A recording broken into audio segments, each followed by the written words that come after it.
When you receive your PinPal, you're going to get a kit for the pin, and the pins come with a few different ways to attach them to some tools. We're going to show you how to do that right now. The first thing you need to do is orient the pin. You can see the pin has a flat on it. That slides into the slot like this. Once it's down, to lock it, it rotates 90 degrees and it'll lock in place. When you're attaching the pin to the plate, you want to think about how it's going to be on your tool and what the orientation of the flats is. For most tools that are long and skinny, you want the orientation of the flats to be like that. But you can also rotate it 45 degrees, or if you want no locking, it could be like that, vertical. For this tool, I want it to be in the locking position, so I'm going to hold it horizontal. I'm going to start the thread through the bottom,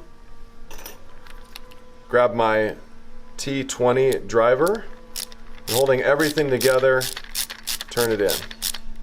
Once it bottoms out, I'm going to hold it and tighten it as hard as I can, really hard.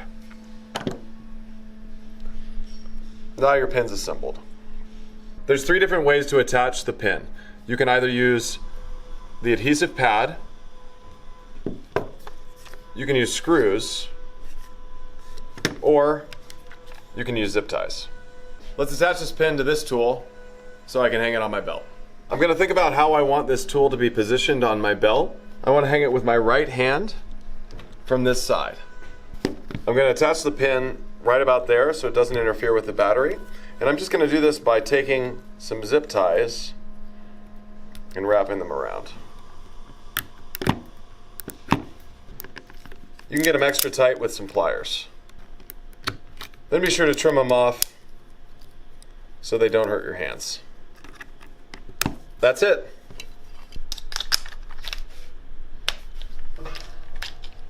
Now the tool easily slides into my belt and does a 90-degree turn to lock. If you want to use the sticky method, you should remember that the adhesive really isn't that strong. So it's a good idea to back up the stickies with the screws in the hole or with zip ties. Make sure you use the alcohol swab to clean both surfaces thoroughly before applying the adhesive. Gotta let it dry. Now I'm gonna peel the liner off of here and stick it on the flat plate.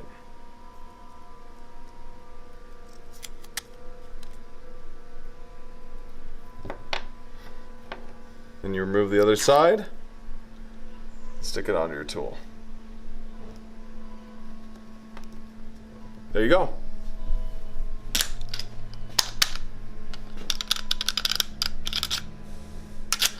If you can, let the sticky cure for at least 24 hours before you use it. Again, depending on the surface, it might not stick very well, so you should try to back it up with screws or with zip ties if you can. Now I'm going to demonstrate attaching one of our drill pins to this Milwaukee stapler. First, remove the pocket clip off the tool. Next, take your drill pin and screw it in. That's it.